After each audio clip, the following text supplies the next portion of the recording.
तो lucky Bhaskar movie देखने के बाद तुम्हारे दिमाग में क्वेश्चन आया होगा कि यार लकी भास्कर या हर्षद मेहता, इन दोनों में सबसे ज्यादा इंटेलिजेंट कौन है। क्योंकि ये मूवी देखोगे तो तुम्हें हर्षद मेहता और लकी भास्कर दोनों का एंगल दिखाया जाता है। इस मूवी में हमें ये दिखाया जाता है कि हर्षद मेहता जो था वो लकी भास्कर तक को कंट्रोल कर रहा था। हर्षद मेहता बहुत बड़ा स्कैम कर रहा था। खैर इस मूवी में हर्षद मेहता का डायरेक्ट नाम नहीं लिया जाता, उसे हर्षा मेहरा नाम से बुलाया जाता है। वो हर्षद मेहता ही था। तो मेरे दिमाग में फिर यही क्वेश्चन आया कि इन दोनों में सबसे बड़ा खिलाड़ी कौन है, हर्षद मेहता या लकी भास्कर। और मुझे एक ही आंसर मिला, लकी भास्कर 1000 गुना इंटेलिजेंट है हर्षद मेहता से। लेकिन हर्षद मेहता तो बहुत ज्यादा अमीर है, लकी भास्कर से तो करोड़ों अरबों गुना ज्यादा अमीर है। वो पूरी के पूरी स्टॉक मार्केट को पूरा का पूरा कंट्रोल करके रखा हुआ था। तो फिर वो कैसे नहीं इंटेलिजेंट है, बल्कि हमारा लकी भास्कर इंटेलिजेंट है। तो इस वीडियो में हम लोग यही चीज जानने वाला है कि कैसे लकी भास्कर एक इंटेलिजेंट और बहुत ही स्मार्ट माइंडेड बंदा है, और कैसे हर्षद मेहता इतना ज्यादा इंटेलिजेंट और इतना ज्यादा दिमागदार होने के बाद भी डम्ब बन जाता है, बेवकूफ बन जाता है। तो इस पॉइंट को क्लियर करने से पहले हमें दोनों के कंडीशन को समझना पड़ेगा कि किसने क्या क्या स्कैम किया है। मतलब इन दोनों में से किसने कौन कौन सा इलीगल एक्टिविटीज की है। तो देखो, मैं और किसी भी मूवीज को नहीं उठाने वाला हूं, मैं केवल इसी मूवी के पर्सपेक्टिव से बात करूंगा। केवल मैं इस मूवी में जो हमें दिखाया गया है कि हर्षद मेहता क्या गलत काम कर रहा है और ऑब्वियसली भास्कर क्या गलत काम कर रहा है, इस मूवी के पर्सपेक्टिव से ही बात करूंगा। तो सबसे पहले हमें हर्षद मेहता का जो स्कैम दिखाया जाता है इस मूवी में, वो केवल ये दिखाया जाता है कि हर्षद मेहता 3 स्कैम इस मूवी में करता है। सबसे पहला स्कैम करता है वो बीआर वाला स्कैम, बैंक रिसीट वाला स्कैम। वो क्या करता है कि 2 बैंक मान लो है, उन 2 बैंकों में मान लो एक बैंक दूसरे बैंक को पैसा देता है। तो कोई भी बैंक, एक बैंक ना दूसरे बैंक को डायरेक्ट पैसा नहीं दे सकता है, उसके बीच में एक ब्रोकर चाहिए। ब्रोकर मतलब कोई ऐसा बंदा जो इस बैंक से पैसा लिया और इस बैंक को दे दिया। लाइक डायरेक्ट ट्रांसफर करना इलीगल है। तो ये ब्रोकर और कोई नहीं बल्कि हर्षद मेहता होता है। लेकिन हर्षद मेहता क्या दिमाग लगाता है, ये बैंक इस बैंक को पैसा दिया, मतलब ये बैंक इस ब्रोकर को पैसा दिया और ये ब्रोकर को पैसा देना है इस बैंक को। तो बीच में जो हर्षद मेहता ब्रोकर है वो क्या करता है कि इस बैंक से पैसा लेता है और इस बैंक से पैसा लेने के बाद उस बैंक को नहीं देगा, वो सीधा स्टॉक मार्केट में पैसा लगा देगा और सारा का सारा स्टॉक मार्केट में पैसा लगा देगा। उसको 2 गुना करेगा, 1 गुना अपने पास रखेगा और बाकी जो बचा हुआ जितना पैसा था वो इस बैंक को दे देगा। तो हर्षद मेहता कुछ इस तरीके से काम कर रहा था। बीच में बैंक रिसीट का स्कैम करता था। वो क्या करता था कि वो इस बैंक से तो पैसे उठाता था लेकिन इस बैंक से पैसे नहीं देता था। और क्या करता था कि जब इस बैंक को फिर से वापस इस बैंक को पैसा देना होता था तो हर्षद मेहता क्या करता था कि इस बैंक से जाकर के बोलता था कि भाई पैसे में थोड़ा सा डिले हो रहा है, क्योंकि ऑब्वियसली हर्षद मेहता जो है वो सारे पैसे को इन्वेस्ट कर दिया है। तो वो इस बैंक से आकर के बोलता था कि भाई पैसे में थोड़ा डिले हो जाएगा, लेट हो जाएगा, काम करिए आप अपने रिपोर्ट में लिख दीजिए कि मैंने आपको पैसा जमा कर दिया है, बल्कि मैं आपको बाद में खुद अपने मन से पैसा दे दूंगा। तो ये बैंक रिसीट का स्कैम करता था हर्षद मेहता, सबसे पहला स्कैम। यहीं पे हमारा जो भास्कर है वो कनेक्ट होता है हमारे हर्षद मेहता से, क्योंकि जो ये वाला बैंक है इस बैंक में हमारा बैठा होता है वो भास्कर। और यहीं से जब हर्षद मेहता का बंदा आकर के इससे बोलता है कि थोड़ा डिले होगा, थोड़ा डिले होगा, थोड़ा डिले होगा, तो हमारा लकी भास्कर इससे भी पैसा खाता है कि भाई तुम लोग यार मुझसे इलीगल एक्टिविटी करा, उसका मैं भी पैसा देगा। इस तरीके से लकी भास्कर भी हर्षद मेहता से जुड़ जाता है। तो पहला स्कैम तो तुम्हें समझ में आ गया।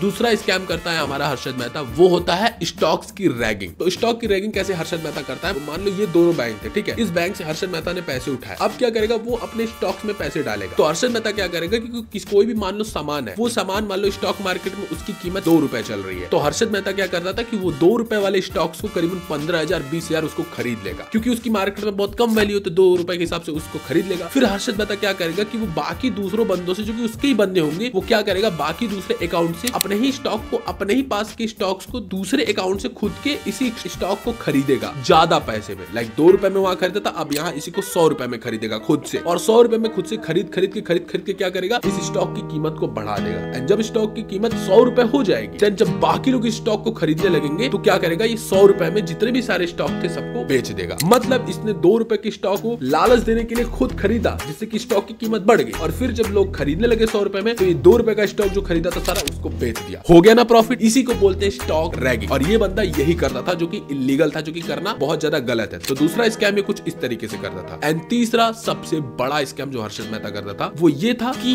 इसने क्या किया, एक टाइम पे कि जितने भी वो बीआर थे, बैंक रिसीट थी, लाइक ये बैंक है, ये बैंक, बीच में हर्षद मेहता है, वो इस बैंक से पैसा लेता था, इस बैंक से पैसा देता था। लेकिन मान लो ये बैंक, इस बैंक को केवल 10 करोड़ रुपए दिए हैं, हर्षद मेहता बीच में एक बहुत बड़ा फेक मार्कशीट बना देता था। लाइक ये बैंक को जब इस बैंक से बोलना होता था कि मुझे कितना रुपए चाहिए, तो ये बैंक इससे बोलता था कि मुझे 10 करोड़ रुपए चाहिए। तो वो 10 करोड़ वाला लिखने के लिए एक पूरा का पूरा स्टैम्प पेपर होता है, स्टैम्प पेपर को भेज करके पहले बैंक को देगा। लेकिन हर्षद मेहता क्या करता था कि इस बैंक बैंक का फेक स्टैम्प खुद ही बना लेता था और इस बैंक को पता भी नहीं चलता था और ये बैंक में 100 करोड़ या 20 करोड़ या 30 करोड़ लिख करके हर्षद मेहता खुद इस बैंक को दे देता था और इस बैंक को लगता था कि इस बैंक ने पैसे दिए हैं। तो कुछ इस तरीके से हर्षद मेहता फेक स्टैम्प बनवा करके उससे पैसे लूट लेता था, फिर अपने स्टॉक में लगाता था, फिर इस बैंक को पता भी नहीं चलता और अपने लेकर के फिर उसी बैंक को वापस कर देता था पहले वाले। मतलब इस बैंक का कोई काम नहीं। और यही चीज इस मूवी का सबसे इंपॉर्टेंट और चेंजिंग पॉइंट बनता है, क्योंकि उस वाले सीन को याद करो जब हमारा लकी भास्कर ऑफिस में बैठा हुआ होता है एंड दूसरे बैंक का बंदा जब लकी भास्कर के पास मैनेजर के पास जाता है, जब इस बंदे को ये बात पता चलती है कि भाई मैंने तो इतने पैसे इशू ही नहीं किए जितना आपने पैसे दिए, इसका मतलब हर्षद मेहता जो फेक स्टैम्प बनवा करके मेरे बैंक के नाम पे पैसा ले रहा है, जिसकी वजह से इसको हार्ट अटैक आ जाता है। और वहीं लकी भास्कर को ये बात समझ में आती है कि हर्षद मेहता बहुत गलत काम कर रहा है और इसमें मैं भी गलत कर रहा हूँ, मुझे खुद इस काम को बंद करना पड़ेगा। तो हर्षद मेहता ये 3 तरीके का स्कैम करता है जो कि हमें इस मूवी में दिखाया गया। अब आते हैं लकी भास्कर के स्कैम के बारे में। तो लकी भास्कर भी हमारा 3 तरीके का स्कैम करता है। तो देखो मैं ये बात नहीं बोल रहा हूँ कि कौन बड़ा स्कैम कर रहा है कौन छोटा स्कैम कर रहा है। स्कैम होता है इलीगल एक्टिविटी होती है, चाहे वो बड़ी हो चाहे वो छोटी हो। इस चीज के बारे में नहीं बोल रहा हूँ, मैं बात कर रहा हूँ कि लकी भास्कर भी 3 तरीके का स्कैम करता था। पहला स्कैम वो ये करता था जो कि मूवी के हमें स्टार्टिंग में दिखाई जाती है कि वो अपने ही बैंक से कुछ पैसे चुरा लेता था, फिर वो उसको बाहर सामान खरीदता था, वो पोर्ट वाले से वो बंदे को पैसा था, पोर्ट से सामान खरीदता था, प्रॉफिट हो उसको रखा, बाकी पैसे ऐसे रख दिया। पहला स्कैम तो हमारा लकी भास्कर ये करता था। दूसरा स्कैम आता है जो कि है स्टॉक वाला स्कैम, लाइक ये जो हर्षद मेहता के साथ मिल करके स्कैम करता था। लाइक फॉर एग्जांपल ये बीआर को डीले करा करके जो हर्षद मेहता उससे लिखवाता था रिपोर्ट में कि मैंने आप पैसे मैं आपको दे दूंगा आप लिख दीजिए, तो उससे भी ये हर्षद मेहता से पैसे लेता था हमारा लकी भास्कर।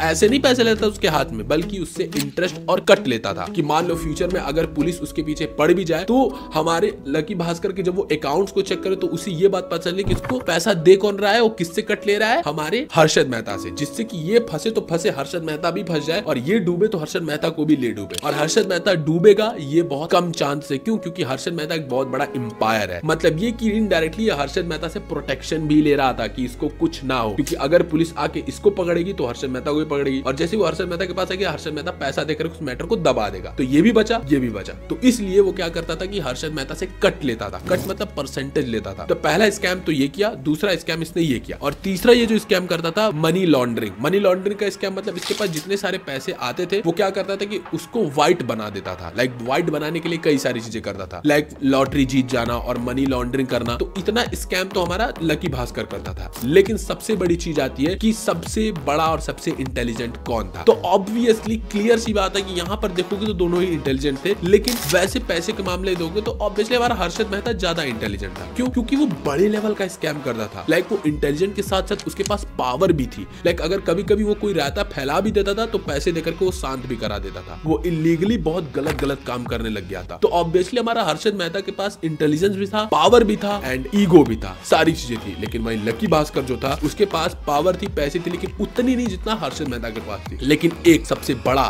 फैक्टर आता है जो कि लकी भास्कर को हर्षद मेहता से 1000 गुना इंटेलिजेंस बना देता है। वो फैक्टर आता है अपनी गलती का रियलाइजेशन। लकी भास्कर को बीच में जाकर के अपनी गलती का रियलाइजेशन हो जाता है कि भाई वो चीज जो कर रहा है वो गलत है। आज नहीं तो कल, कल नहीं तो परसों वो पी लेगा, बहुत बुरी तरीके से वो फंसेगा, कभी ना कभी फंसेगा। और ये चीज उसको रियलाइज हो जाती है और वो तुरंत बैकफुट पे जा करके अपनी गलतियों को चेंज करना स्टार्ट कर देता है। लेकिन वहीं ये जो हर्षद मेहता है वो पैसे कमाने के चक्कर में, पावर के चक्कर में इतना ज्यादा अंधा हो जाता है, उसे ये बात पता होती है कि वो गलत कर रहा है, लेकिन हाँ उसे यकीन भी होता है कि उसके पास पैसा है, वो इन गलतियों को फिक्स कर देगा, पैसे देकर के किसी के भी मुंह पे मार देगा और ये मैटर दब जाएगा। तो हर्षद मेहता तो ये टेक्निक को फॉलो करता था कि वो कोई गलती करता भी था तो वो इतना पावर था उसके पास कि वो गलती को साफ कर दे, लाइक वो उस गलती को दबा देता था। लेकिन लकी भास्कर के बाद पता था कि भाई पैसा है लेकिन दबाओगे कब तक दबाओगे मैटर, सरकार अगर पागल हुई तो ऐसी तैसी कर डालेगी। और यही रीजन है कि जब तुम स्कैम 1992 मूवी देखोगे तो हमारा हर्षद मेहता लास्ट में पिल जाता है। लाइक लास्ट में कोई हैप्पी एंडिंग हमें इस मूवी की नहीं देखने को मिलती है, हमें लास्ट में यही देखने को मिलता है कि हर्षद मेहता इतना ज्यादा पैसा कमाने के बाद भी लास्ट में उसका कोई फायदा हुआ नहीं, सारे के सारे पैसे उसके चले गए, सब पे सरकार कब्जा कर लिया और सरकार ने उसको जेल में डाल दिया और लास्ट में हर्षद मेहता की एकदम बुरी हालत होती है। लेकिन वहीं हमारा जो लकी भास्कर होता है उसे अपनी गलती का रियलाइजेशन होता है। उसे जब ये बात इस बंदे को हार्ट अटैक आता है एंड जब हमारा लकी भास्कर का बाप उसे समझाता है कि बेटा जो तुम काम कर रहे हो गलत कर रहे हो, तुरंत हमारा लकी भास्कर क्या करता है, उस काम को करना बंद कर देता है। लेकिन उसे ये बात पता होती है कि उसने पास्ट में जो ये सारी गलतियां की है वो भले अभी ये काम करना बंद कर दे, लेकिन पास्ट में गलतियां इसने की है उसके बेसिस पे कभी भी अरेस्ट हो सकता है। तो वो उस काम को बंद भी करता है, साथ में जितना पीछे वो रायता फैलाया है उसको भी साफ करना शुरू कर देता है। इसीलिए वो अपना प्लान प्लान एक्टिव कर देता है। वो भाई जितने भी अपने इंडिया में घर होते हैं उसको बेच देता है, अपनी बहन के नाम कर देता है और सबके सामने व्हाइट वॉश हो जाता है, सबके सामने अपनी अच्छी इमेज बनाने लग जाता है और खुद जाकर के आरबीआई को शिकायत कर देता है कि मेरा बैंक जो है वो भाई इलीगल एक्टिविटी कर रहा है। बल्कि इलीगल एक्टिविटी वो भी कर रहा होता है, उसके बैंक के मैनेजर भी कर रहे होते हैं, लेकिन खुद को बचाने के लिए वो जाकर के आरबीआई से कह देता है कि हमारी बैंक लोग इलीगल एक्टिविटी कर रहे हैं, जिससे आरबीआई को ये पता चले कि भाई ये बंदा खुद मुझे आकर के रिपोर्ट करा, इसका मतलब इसने मुझे बताया, इसकी कोई गलती नहीं है। ये बात उसे पता होती है कि भाई इसका एक ही सॉल्यूशन है, क्योंकि अगर आरबीआई को बाद में पता भी चल जाए कि इसमें स्कैम में मैं भी शामिल था तो मैं क्या करूंगा। इसीलिए वो इंडिया छोड़ने का प्लान करता है और वो इंडिया छोड़ के चला जाता है, जो कि हमें इस मूवी के लास्ट में यही मैसेज मिलता है, किसी भी गलत काम का नतीजा गलत ही होता है, उसका परिणाम गलत ही होता है, लेकिन अगर तुमने गलत कर दिया और तुम्हें रियलाइजेशन हो गया है कि हाँ मैंने गलत किया, तो उस गलती को सुधार सकते हो। You can fix your mistake, तो अपने मिस्टेक को फिक्स कर सकते हो अगर तुम चाहो। और लकी भास्कर सेम चीज करता है, वो उसको अवॉइड नहीं करता, वो उसको फिक्स करता है, अपने रायते को साफ करता है और इसीलिए वो बाहर विदेश चला जाता है और अब वो कोई लीगल एक्टिविटी ना करके एक होटल खरीदता है और एक अच्छा धंधा शुरू करता है। और वहीं हमारा हर्षद मेहता चूतियों के तरीके बड़ा बिजनेस खड़ा कर तो देता है, लेकिन वही वो इलीगल एक्टिविटी करता रहता है। उसे लगता है कि उसे कोई नहीं बदल सकता, वो अब बहुत बड़ा आदमी है पूरे इंडिया का, उसे कोई चेंज ही नहीं कर सकता। इसीलिए ये बंदा आगे जाके पिल जाता है और लकी भास्कर को रियलाइजेशन हो जाता है कि सरकार से बड़ी कुछ भी नहीं है, इसलिए वो गलत काम करना छोड़ देता है। इसीलिए लकी भास्कर हमारे हर्षद मेहता से एक बहुत बड़ा कैरेक्टर बन जाता है। लेकिन सबसे बड़ी बात कि हमारा जो लकी भास्कर है वो एक फिक्शनल कैरेक्टर है, लाइक ये बस लिखा गया, ये कैरेक्टर है, मूवी का कैरेक्टर है, लेकिन हमारा हर्षद मेहता ये रियल लाइफ कैरेक्टर है। तो भाई अगर मैं ऐसे बोलूं तो ये कोई कैरेक्टर है ही नहीं। अगर वैसा बोलेंगे रियल लाइफ में तो हर्षद मेहता ही सबसे बड़ा है, हर्षद मेहता ही सबसे ज्यादा इंटेलिजेंट है, लेकिन अगर रियल लाइफ में ये दोनों होते तो मैं 100% लकी भास्कर को सबसे ज्यादा इंटेलिजेंट मानता।